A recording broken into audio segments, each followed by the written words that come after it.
Yeah, I don't know if you can guess who my favorite Pokemon is. Hi guys, welcome back to the Social Tune. This was a gift, and I'm really pleased with it. These were also gifts. Anyway, all of that to say, if you're a new viewer, welcome to my channel. And today, believe it or not, we're gonna count down the best albums of 2023. And 2023 was an excellent year for music. One where almost all genres had some pretty good representation. However, the thing to remember is that my tastes will come into play whenever I'm talking about my favorite music. The stuff that I know I'm still going to revisit going forward. So if your favorite album isn't on this list, please leave it in the comments below. But as for mine, I listened to so many more albums in 2023, over 200 in fact, and so I feel like this list is very informed. And because of that, not only was I able to put my usual top 20 together, but I actually have a full top 50 list, which I would go through if my last video wasn't 82 minutes long. So instead, we're gonna get through the bottom 30 fairly quickly, and then get to my usual top 20 that I've been posting for the last couple of years. So without further ado, number 50 goes to Quiet Flame by CACTI. A beautifully organic country album, and one that I've been waiting for her to drop for years now. She finally seemed to be getting a little bit more attention in 2023, and deservingly so.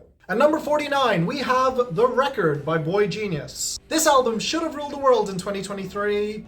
What the fuck happened? Either way, if you were in the know, this probably did rule your year, and for good reason. At number 48, what was that? You know, we could start a war. That's right, it is the self-titled album by Somebody's Child. Definitely one of the biggest surprises for me this year, from a local Irish artist no less. But if you're looking for a medley of rock subgenres from the 2000s and the 2010s, you will be delighted with this album. At number 47, they may have disbanded this year, but Screaming Females take it with Desire Pathway. Sadly, this is their best and most consistent and biting album, with phenomenal hooks across the board, and I really hope that the fact that they broke up in 2023 doesn't stop people from checking this out. At number 46, a surprising one for me, it was Alchemy by Disclosure. As someone who has not cared about Disclosure since fucking Magnets, how do they work? I can say that this is easily their most consistent and most fun album in years. I know it's a return to basics, but when those basics are so fucking solid, I'm not about to complain. At number 45, it's the self-titled album by The Maine. This pop rock group simply does not miss, but after their last album was a bit of a swerve into a less accessible direction, this felt like a return to form that won back the lost fans. And for good reason, because this is some of the catchiest pop rock you will hear this decade. At number 44, I had a couple of projects to choose from for this artist, but in the end I went with Good Grief by Leanna Firestone. It may be a short EP, but it is by far her most polished and personal, and I can only hope that whatever studio album follows in its wake proves to be half as amazing. At number 43, the big mainstream pick, it is the self-titled album by Zach Bryan. Spoilers, it will not be the last self-titled album on this list. But this is the big obvious one that constantly kept bringing me back. Obviously there was the big hit single, which we all know and love, but this also just kept bringing me back time and time again for being unpolished and yet defiantly catchy, exceedingly well written while making great use of his guest stars. And once again, I'm just so happy that an album like this was so huge in 2023. At number 42, we're back to Ireland for a bit with The Murder Capital on Gigi's Recovery. Bit of a genre swerve on this one, but the band pulls it off effortlessly, purposefully pulling off a sound that you wouldn't expect them to make, and yet one that makes all the sense in the world once you hear it. At number 41, I told you this had a chance of making this list. It's Weed Killer by Ashnikko. I know that this is a bit of a polarizing figure among my own fan base, but I will happily admit to riding Ashnikko's dick since 2021. She's phenomenal, she's quirky, she's got amazing pop instincts. And while I know a lot of people have just dismissed her work as just noise, she has so much fun being this chaotic, and I'm just all in for the ride. Number 40, a little lower than some of you might expect, but it is That Feels Good by Jessie Ware. A phenomenal 70s throwback album that really did win over a huge amount of people, but personally, I think her last album was better. Doesn't change the fact that this still has some of the best hooks and best production of the entire year. And on a very similar note, number 39 is Desire, I Want to Turn Into You by Caroline Polachek.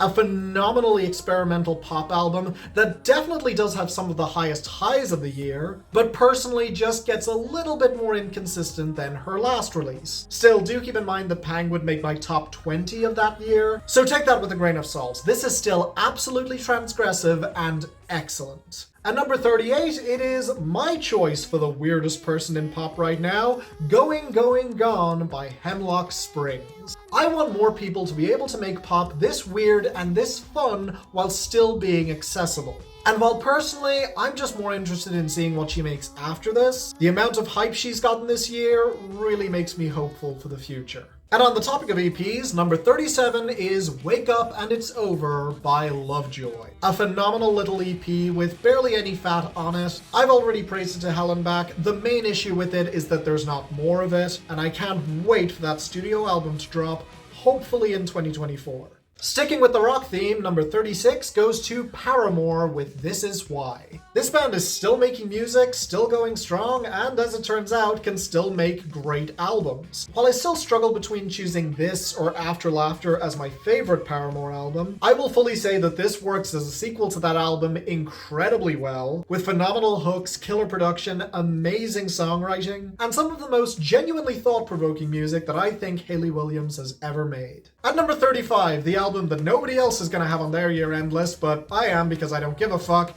it is It's Never Fair, Always True by JAWNY. Johnny Utah remains one of the most polarizing figures in pop at the moment. With one of the most difficult to listen to albums of the year, it's not exactly pretty, but when his haggard delivery is matched so well by that rickety production, the hooks are this strong across the board, and the album narrative works so fucking well. It's not a flattering album, but it is one that I feel is very raw and honest. Kinda similar to Tickets to My Downfall by MGK, I'm not sure if he'll ever make an album that works for me like this again, but I'll always have this project, and God bless him for it.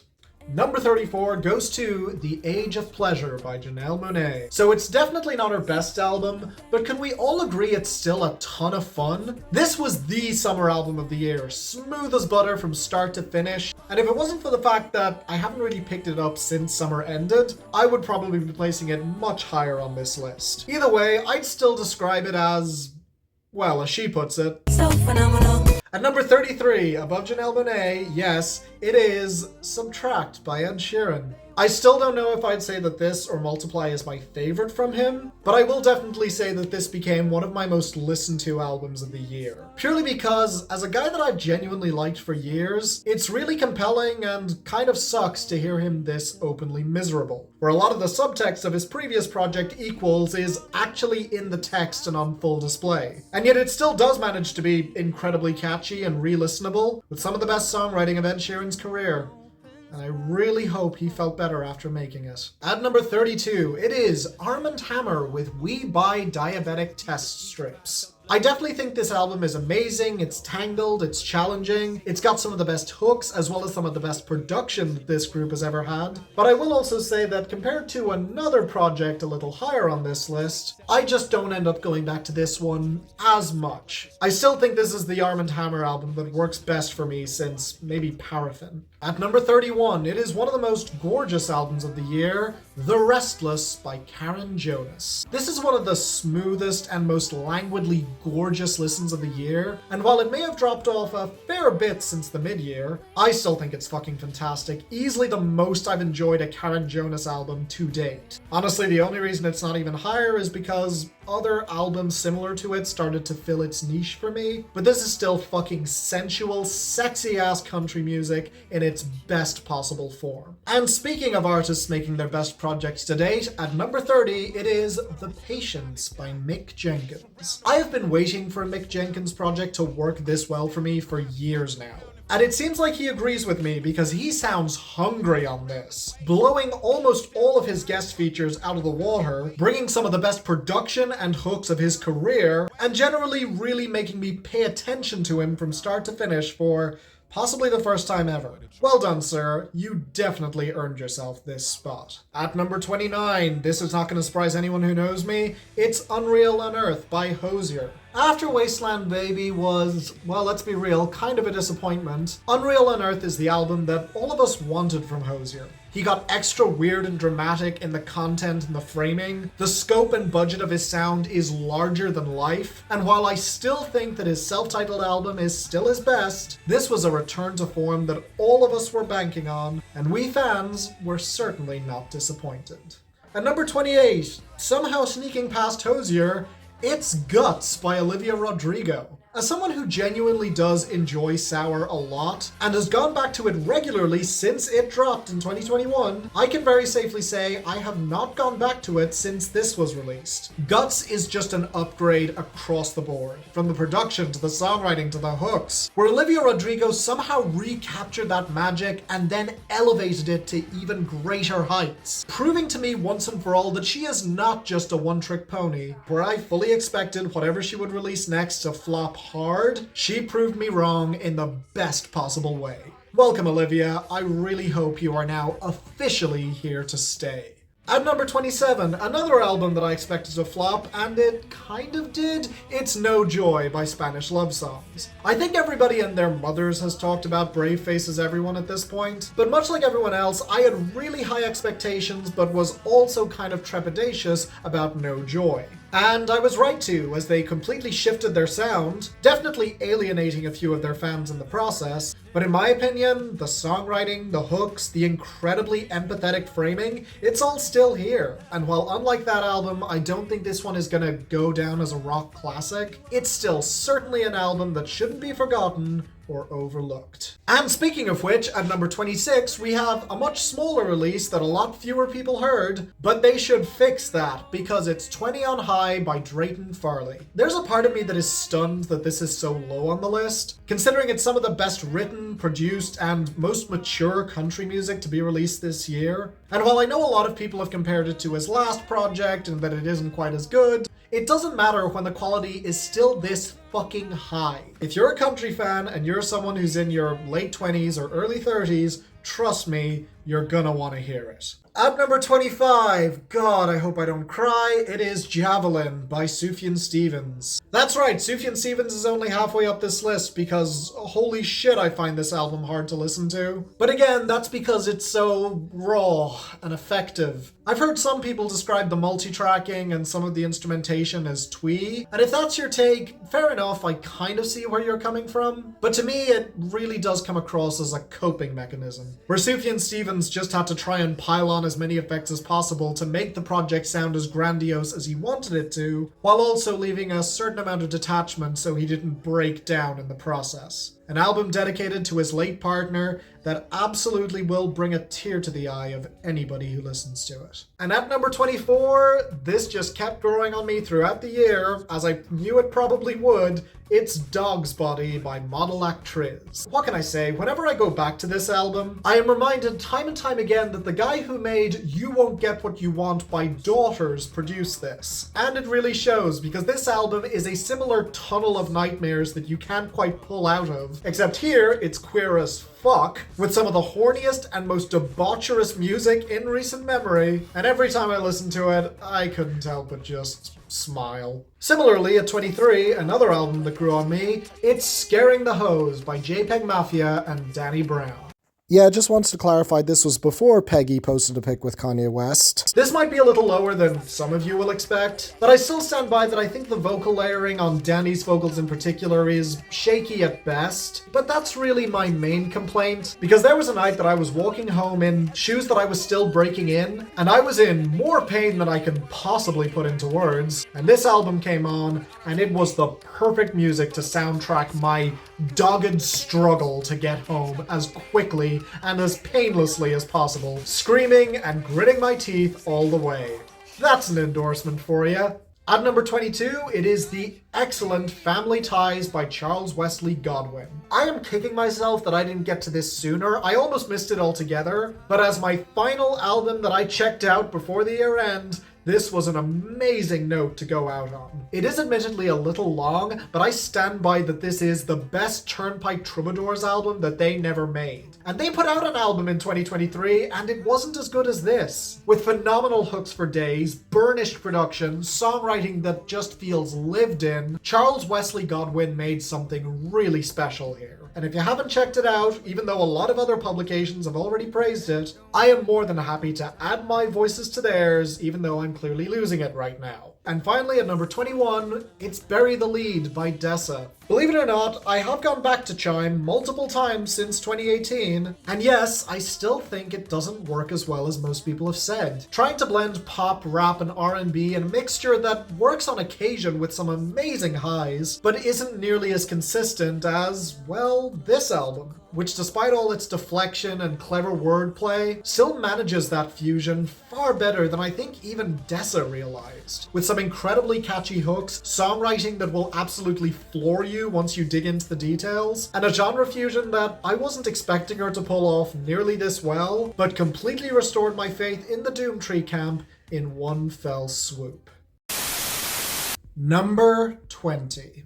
So for those of you who don't know, I actually put out a weekly blog talking about the Irish charts. If you're wondering why those quotations popped up on screen right now, it's because I haven't been amazing at actually putting it out on a weekly basis, which is all going to change in 2024. Please do check it out as I release them. But yeah, let's just say I was definitely a little bit busy this year. Regardless though, one of the producers that I talked about and praised the most this year was Fred again, who actually had a project with Brian Eno that barely missed this list. But you want to know what else he contributed to in 2023?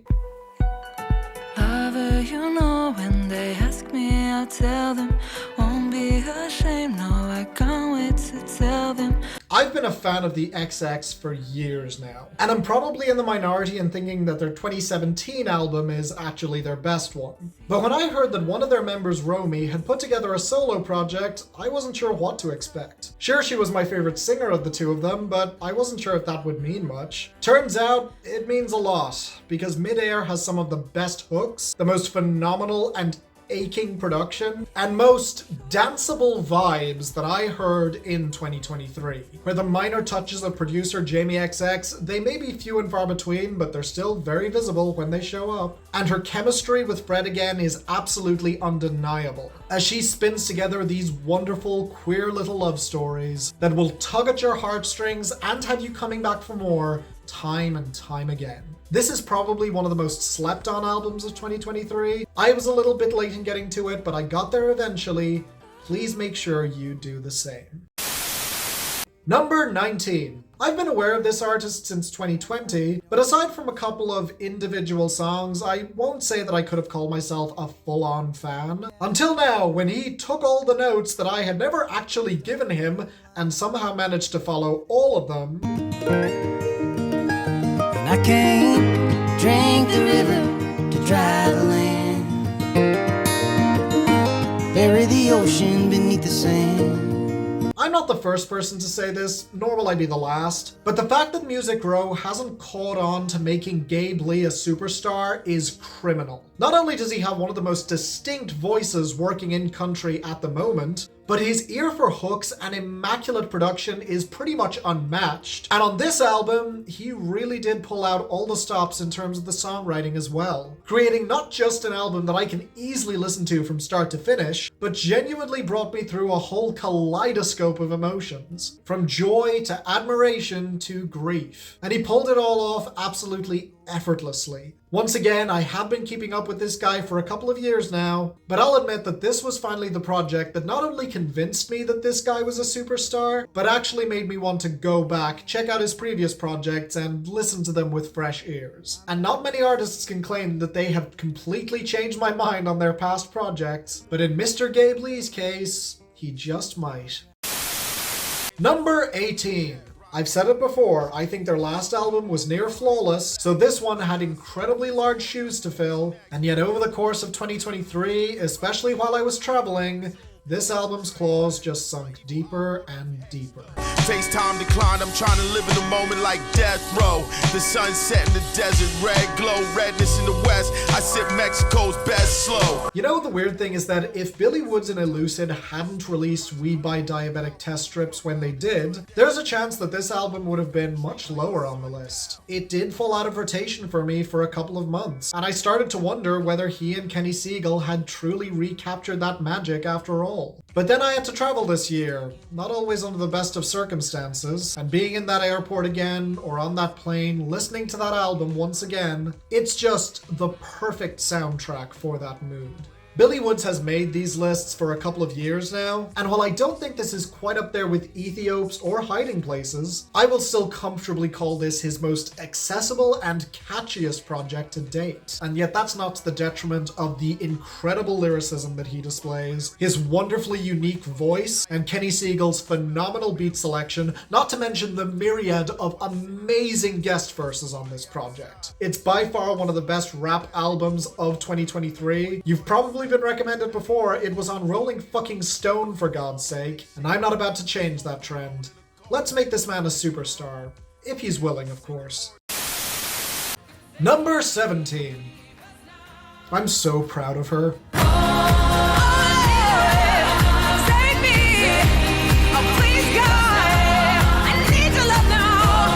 After Rainbow, I'll admit that I thought Kesha was floundering a bit for a couple of years, where outside of a couple of really excellent songs, she had somewhat lost her voice or identity in my eyes. But then it turned out there was a good reason for that, because her label was still fucking her over. And this is the album all about that while not explicitly mentioning it. Where, with some of the most alien production that I've ever heard, Kesha made an album that was, well, more than an album. It was a statement. A statement of her own independence. The fact that she wouldn't be silenced. And the fact that even though she's had to go through so much shit over the last decade and more, she's still going to come out the other side goddamn happy, no matter how hard you make it for her.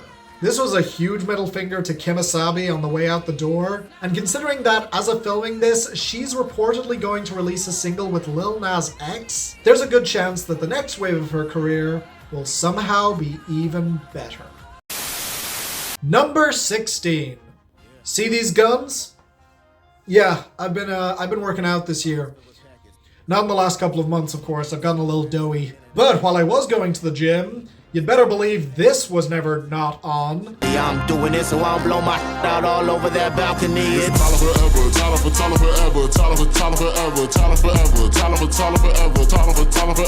McKinley Dixon did take a while to convince me, but I'm satisfied at this point. This man is one of the best and most creative MCs to be working today, with one of the best ears for production that I've heard in a long time in rap music. Incredible flows, phenomenal and very biting wordplay, and an ear for hooks like few others in the industry right now. He's the type of artist that commands a room as soon as he walks into it. And this year, a lot more people were forced to listen, as he was featured on a couple of major platforms, giving him a much bigger audience, and boy did we all listen. I may still think that his last album was a little bit too dense and inaccessible to really work for me personally, but Beloved Paradise Jazz was everything I didn't even know I wanted, and so much more.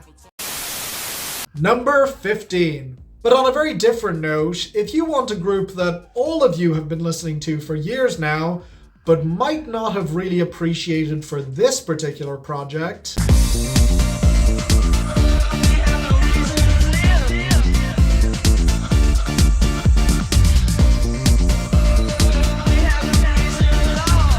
I think 2023 was really the year I started getting into the dance music scene, as the trance and drum and bass revivals in Ireland made it pretty hard to escape. And while there were a lot of artists who really impressed me in that lane, and we'll talk about them in a video soon, I really wasn't expecting the Chemical Brothers to be in that conversation. Now don't get me wrong, I love this band, who doesn't? But they haven't made an album I would consider a classic since maybe the 2000s, and yet for that beautiful feeling, it just kept bringing me back more and more and more. I know some fans said that it was too basic, too straightforward, but similar to Disclosure, When your basics are this fucking strong, showcasing your talent by essentially doing what a lot of other people are doing, but doing it to near perfection, with incredible hooks, phenomenal twisting production, while still being unbelievably catchy and slick. Yeah, this ended up being some of my favorite dance music to be released this decade. And while for a long time I was curious to see whether For That Beautiful Feeling would actually stick with me long enough to make this list, similar to McKinley Dixon, they got onto my workout playlist, and I just couldn't stop listening. Once again, I don't really think enough people wear fair on this album, because to me, again, this is one of their best works in fucking years. Number 14. I had a feeling she'd do it. I spun round and screamed, I feel elated when you hold me. So, fun fact, this is actually my most listened to project in 2023. And while some of you may argue that that means that it has to be number 1, right? If you remember, Collapsed in Sunbeams was also my most listened to project in 2020, because Arlo Parks is my ultimate chill-out artist. The one I will always go to if she has new music available that I can just zone out to and enjoy. And that's not to say that I'm not listening, because she made sure to grab my attention this time around, lending her incredibly easy to listen to voice, some forward-thinking production, a lot of which was reportedly inspired by Irish punk band Fontaines DC, and much like Olivia Rodrigo before her, somehow made an album even better than the one I'd been listening to constantly for the last couple of years. A very different flavor of transgressive to her partner Ashniko, but no less unique and special as long as you take the time to really listen. I take back what I said about Olivia in my last video. This is the voice of our generation. Or the last generation. Who do I belong to again? Did you know that Confessions by Usher is turning fucking 20 in 2024? Number 13. And back to Ireland for a moment, to a band that some of you may have stopped paying attention to after 2018, but came back with an absolute vengeance this year. Don't take it personally, baby. I don't need you to save me now. This is The Academic's best album. I've said it in a couple of videos at this point, but I want to make it clear and official in this one. They have never put together a stronger set of hooks, or had songwriting that connected to me this deeply and consistently, where they try their hand at multiple different types of genres, which may definitely be influenced by late era's Beatles and the Beach Boys, but when they do it this well while still bringing the sound their own spin and their own lyrical flair, I am not about to call that a bad thing. As somebody who has been checking out all of their projects consistently since he reviewed them about 6 years ago now, I went into this one with very middling expectations, and upon repeated listens, I was absolutely floored. One of the catchiest albums of the year by a mile, and for all of you saying that rock was actually kind of mediocre in 2023, I would just beg you to please listen to this. Go ahead. I'll wait for your apology. Number 12. Whereas this, it wasn't quite as good as her previous album, but considering the artist we're talking about here, it still shouldn't be any surprise that she made the top 20.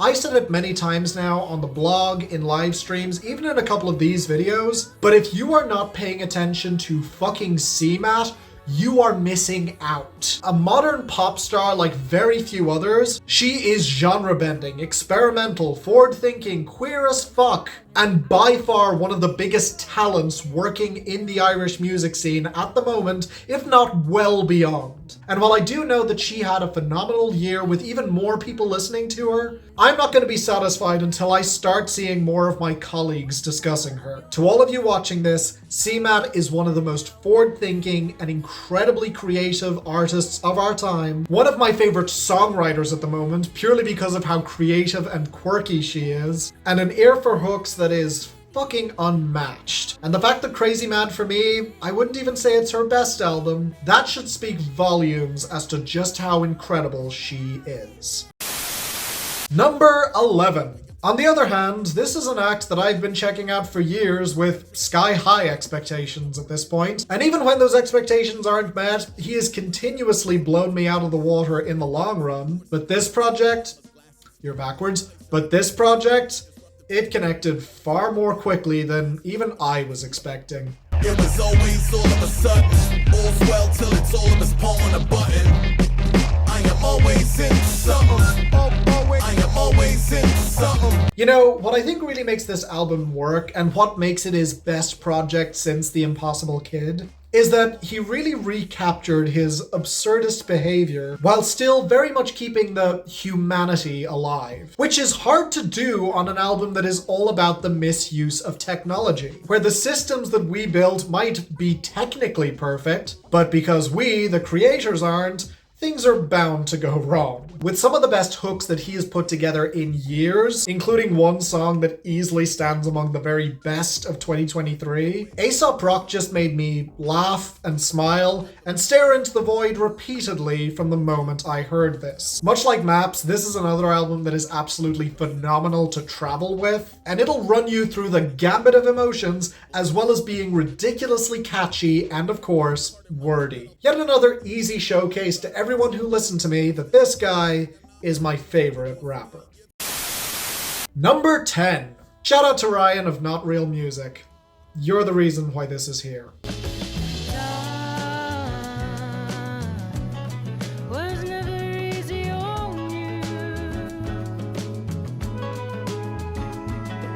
I would never have heard of nor checked out Nico Paolo if it weren't for that recommendation. But I am so glad I did, because out of all the albums that I listened to in 2023, this is probably the one that made me smile the most. A cozy, warm, and incredibly endearing album from a Canadian/Portuguese folk singer-songwriter who put together one of the most gorgeous and stunning projects of the year. A quiet, unassuming, multi-instrumental folk project where every listen just revealed another layer of beauty, another instrumental that was woven into the tapestry of sound that is this album. This album is quite simply the most beautiful listen of the year, where I was frequently floored just by the soundscape of it all. And then you have Nico Paolo herself, her sweet voice interweaving between all the instrumentals, leading hook after hook that just tugs at your heartstrings. And in a year where, like I've said in another video, I really just wanted to be happy, this was always a project that I could come back to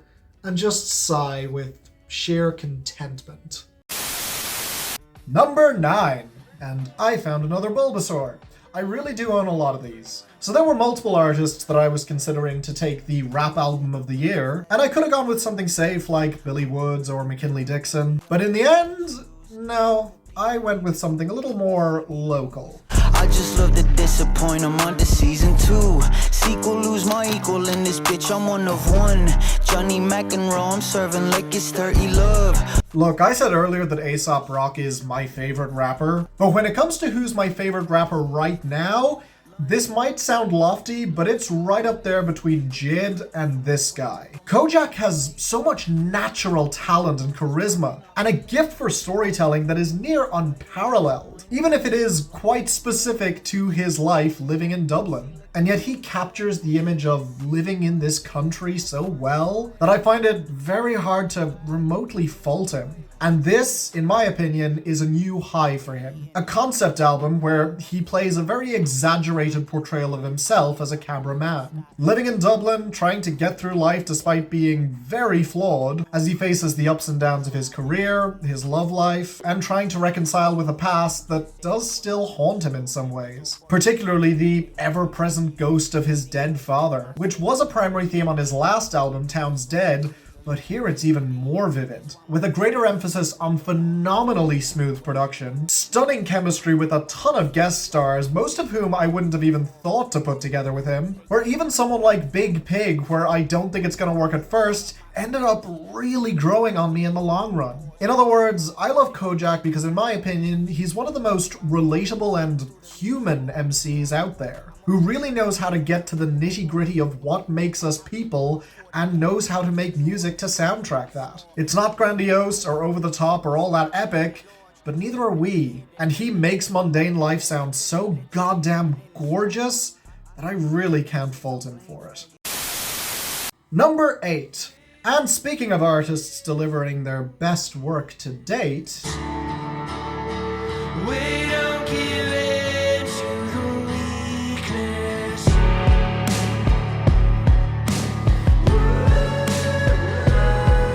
honestly, I was a little unsure how this album was going to age over the course of the year. I knew it was Rustin Kelly's best and most consistent project as a whole, but I was unsure how the themes of divorce and recovery were going to work for me in a year like this. But in the end, goddamn, this man just knows how to tug at my heartstrings like very few others. And bringing that more indie rock approach to his sound actually only elevated it, in my opinion, making for the least country album he's ever made, but where I feel like the shackles are finally off. He's free to experiment. And there are so many moments throughout this that just make my jaw drop. Whether it be the seemingly boundless emotional maturity, how smart he is in recognizing his own faults, his incredible gift for hooks and melodies, or, much like Kojak, the way that he can just sum up the human experience and finding failures in yourself so fucking well. Either way, as somebody who has been a little bit on the fence about Rustin Kelly for the past couple of years, where I could tell he made great music, but I was waiting for him to make something incredible, this right here more than filled the brief.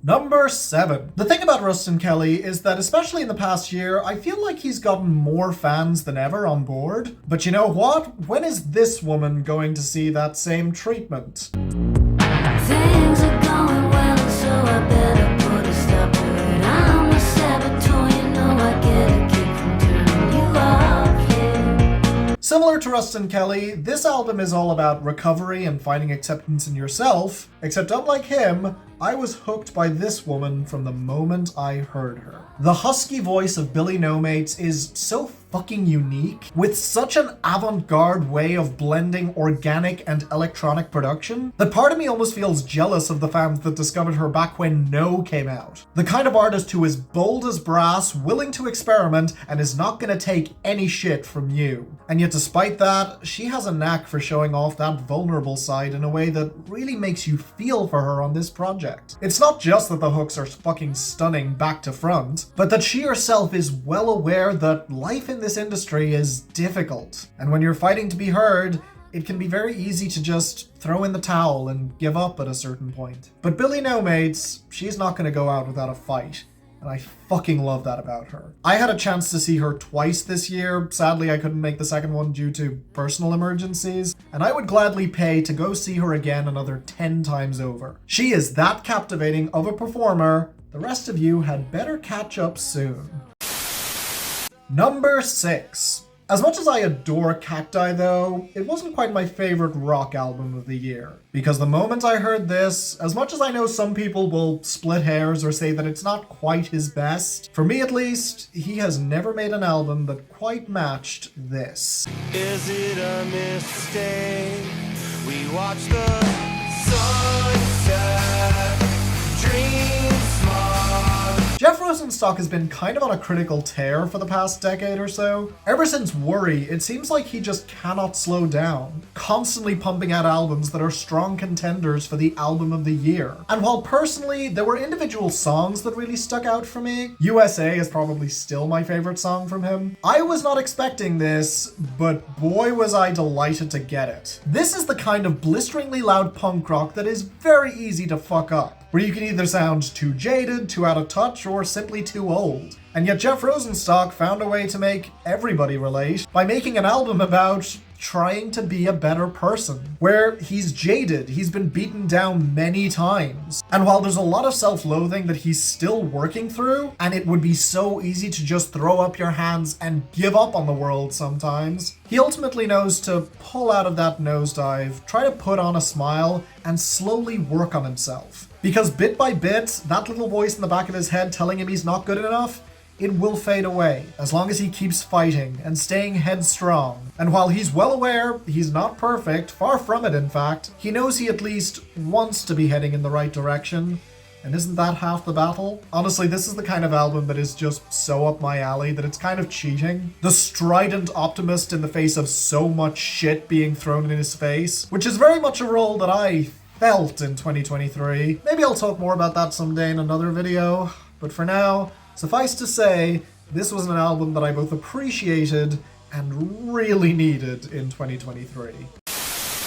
Number 5. And speaking of albums I needed that showed up at just the right time, Go on and take me with you wherever you are. I hope I live on the road, in the town, in your heart. I'll be honest, after The Balladeer, I was a little worried about Lori McKenna. Not that it was a bad album, far from it, but it was deviating from the sound that I had come to love so much in a way that I wasn't really a fan of personally. And yet, my favorite singer-songwriter in music seemed to catch that herself, as she made another swerve, not back to what she had been doing for most of the 2010s, but into something more akin to heartland rock, while still very much having its roots in country, and my God, did she pull it off flawlessly. I will easily call this my favorite album from her since The Bird and the Rifle. With all the maternal wisdom, the wonderfully picturesque songwriting, and not to mention the hooks for absolute days. Seriously, if it wasn't for my number 1 album of this year being on a whole other level, we'll get to it, this was the project that really had to make me enforce the 3 songs per artist rule. And while, as a fan of hers, it's very easy for me to say that this is fucking fantastic, I really want to emphasize that she kind of took a risk with this one with that sound change, but it worked so fucking well while still not sacrificing the parts of her that make her so amazing that all I can do is just throw up my hands and slow clap. This woman just makes me feel happy, she's wonderful, and I hope to keep benefiting from those pearls of wisdom of hers for years to come. Number 4. Now keep in mind, this artist is above Lori McKenna, who, as a reminder, is one of my favorite artists of all time. I really want to emphasize that because, if I'm being honest, 4 through 2 is kind of random. You could switch the order of them and I would probably still be very happy. But this artist in particular has gone under the radar for a lot of people, probably one of the least covered artists on this list, but she absolutely deserves better. What went without goodbye?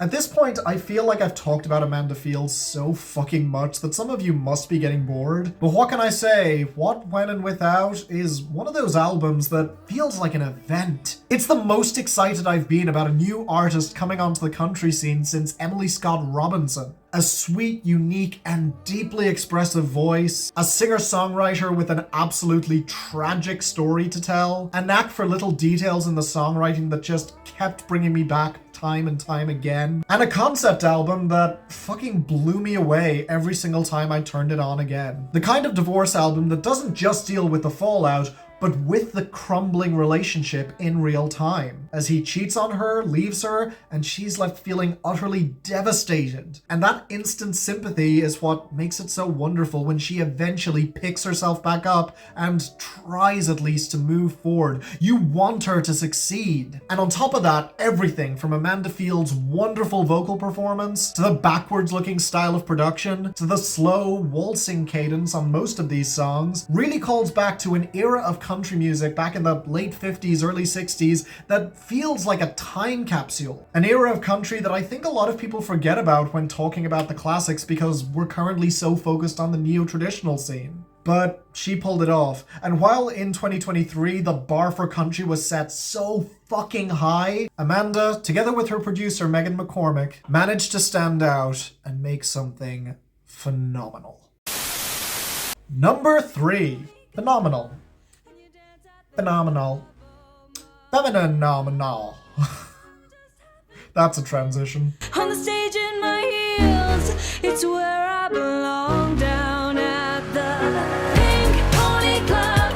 I'm gonna keep on dancing at the Pink Pony Club. I mean, are any of you surprised? I've been gushing about Chappelle Rowan all year. An artist that I actually discovered in late 2022, but at the time, I didn't know how much she was going to absolutely rule my year. with single after single that blew my fucking socks off, a playfulness that I have not seen done this naturally in pop music in years, the queerness that played into and lent itself to that theatricality so well, and the willingness to be both incredibly catchy and fun and yet also rip your heart out, that makes Chappelle Rowan one of the most stunning new performers on the scene. And I've seen a lot of people recommend this album. It's actually been wonderful to see just how many year-end lists she ended up on, but I'm still not sure how many other people have fully gathered just how unique this artist could be. Not just a pastiche or someone who's looking to revive an earlier dead sound, but someone who I truly believe could redefine and save pop music. If only she were given the proper platform,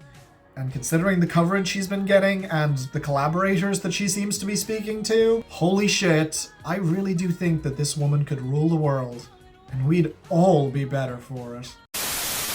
Number 2. So considering how often I have compared the last album on this list to Warrior, one of my favorite albums of the 2010s, you might be wondering, what the hell could actually be better? Well, for that to happen, you would need an artist to make something that was not only near transcendent, but actually reached it. An artist with a vision, a unique sound, preferably that none of us saw coming, and while this one in any other year would have probably topped this list, the fact that he's still at number 2 after not releasing something in this long is truly stunning. Ways will catch you, life will catch you, love will catch you, spirit gon' catch you, faith will catch you, friends will catch you, time will catch you, flash will catch you. I am genuinely in awe of this album. Sampha was actually one of the first artists I ever reviewed on this channel. You can still find my review for his last album in 2017, but Lahai was something else altogether. If that album felt like it was taking tentative steps towards experimentation, with 1 or 2 moments that just absolutely knocked it out of the park, this felt like Sampha had gone to a fucking temple to meditate for the past 6 years, found enlightenment, and then decided to share it with the rest of us. It immediately joined No Shape by Perfume Genius as the albums I'm going to have them play at my funeral, because I genuinely believe that this is what heaven sounds like. And if there's ever a way I'm gonna break into there after everything I've done in my life, this is probably my best guiding light. The immaculate production across all of this is stunning. Where every single beat, every inflection, every second feels planned out. It's like watching one of those classic films where every single shot was taken about 50 times, except Sampha somehow makes it sound effortless half the time. I mean, you can tell he is comfortable, and yet he's able to move and manipulate his voice in a way that honestly sounds ethereal. It's unhuman. And as someone who's been following his career and enjoyed practically all the features he's put out over the past 6 years, even with all that, I didn't think he was capable of this. It's an album that clearly really moved me. The kind of statement from an artist that I never knew was capable of something at this level, that I find it hard to believe he can possibly replicate it in the future, but with the talent that he's displayed here, I see him in a whole new and very holy light. So, Sampha, just hit me with whatever you've got next. Take as much time as you need, because this is what you're able to do after 6 years. Honestly, take a fucking decade as far as I'm concerned. So, after that mic drop of an album, what was better? Number 1.